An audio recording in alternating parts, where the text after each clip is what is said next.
Video देख रहे सभी लोगों को राम राम। और ये मेरा श्री अमरनाथ यात्रा का पहला दिन है 2024 का। और आज का दिन बड़ा ही अजीब रहा। अब अच्छा रहा या बुरा रहा ये समझ में नहीं आया, लेकिन दिन बड़ा अजीब रहा। बड़ी अजीब अजीब चीज़ें हुई। सबसे पहले तो जो हमने कैब बुक की थी वो ठीक टाइम पर आई 3:30 बजे सुबह। लेकिन जब सबको बाय बाय बोल के सी यू अगेन बोल के हम गाड़ी के अंदर बैठ गए और ड्राइवर ने गाड़ी चालू की तो गाड़ी चालू ना हो, पता चला कि उसकी बैटरी डाउन हो गई। तो मैं धक्का मार के उसको गाड़ी को चालू करा और गाड़ी चालू होने के बाद फिर हम वहाँ से आगे बढ़े। हम बाहर मेन रोड तक आए थे, तभी पता चला कि गाड़ी की गैस खत्म हो गई। तो ड्राइवर ने गैस स्टेशन पे गाड़ी लगा दी और ये 15 मिनट मुझे वहाँ पर टहल कर बतानी पड़ी। इसके बाद करीब 4:30 बजे मैं नई दिल्ली रेलवे स्टेशन पहुँच गया।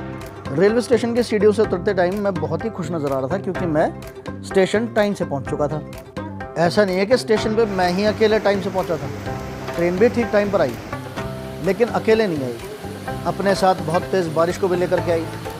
लेकिन मैं बारिश की फ़िक्र किए बिना ट्रेन में चढ़ गया। और ट्रेन में चढ़ने के बाद मैं बहुत ज़्यादा खुश था, क्योंकि मेरी विंडो सीट थी और मैं तेज़ी से भीड़ को चीरते हुए अपनी सीट तक पहुंचा। लेकिन वहाँ मेरी सीट पर पहले से ही भैया कब्जा करके बैठे हुए थे, तो मेरी विंडो सीट मेरे हाथ से निकल चुकी थी। लेकिन फिर भी मैं वंदे भारत में बैठकर बहुत खुश था और इसीलिए मैंने पूरी ट्रेन का रिव्यू कर डाला।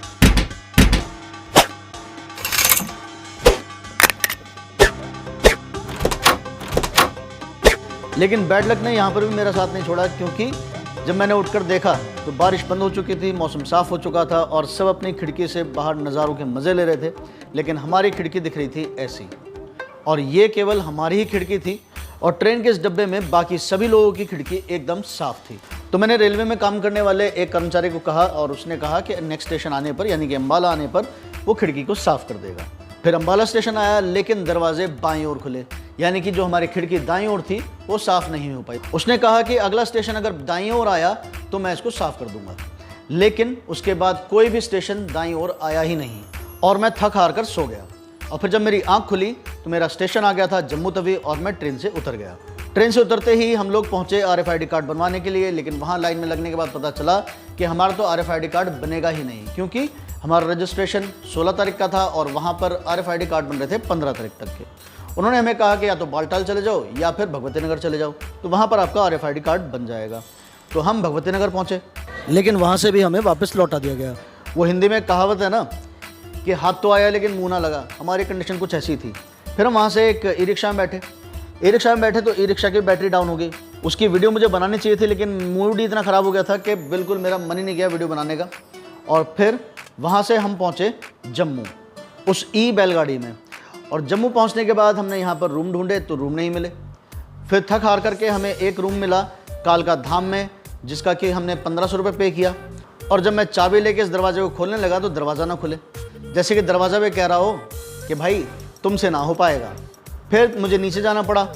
एक बंदे को बुला कर लेकर के आया, जिसने हमें टेक्निक सिखाई इस दरवाजे को खोलने की। फिर जब वॉशरूम में पहुंचा तो वॉशरूम में कुंडी नहीं थी, लेकिन मैं इस बिना कुंडी वाले बाथरूम में नहा धो करके बाहर आया और फिर सो गया। शाम को जब सोकर उठा तो मुझे भूख लग रही थी, तो मैं मार्केट गया और अपने लिए खाना पैक करवा के लेकर के आया। इसके बाद शाम को हम बाहर गए और बाहर जा कर के हमने एक नंबर लिया जियो का, क्योंकि यहाँ पर हमारे नेटवर्क ठीक से आ नहीं रहे थे। हालांकि मेरा पोस्टपेड नंबर है, पोस्टपेड नंबर चलता है, लेकिन यहाँ पर नेटवर्क बहुत स्लो आते हैं, तो इसलिए ज़रूरी हो जाता है कि आप यहाँ पर आकर एक नंबर ले लें और जियो का ले लें तो ज़्यादा बेटर रहेगा। जियो में नेटवर्क ठीक आते हैं, ऐसा कहा जाता है। और ये सब करने के बाद हमने जुगाड़ किया अगले दिन सुबह अपने नाश्ते का, जिसके लिए हमने 6 केले लिए। और मैं आपको अपना कमरा दिखा देता हूँ। तो ये मेरा कमरा है जो कि 1500 रुपये में मिला। और अब टाइम जो है वो बज गए हैं 11 और सुबह हमें जाना है 4 बजे RFID कार्ड बनवाने के लिए। तो भी मैं सोता हूँ और सुबह मिलता हूँ आपसे RFID कार्ड सेंटर पर।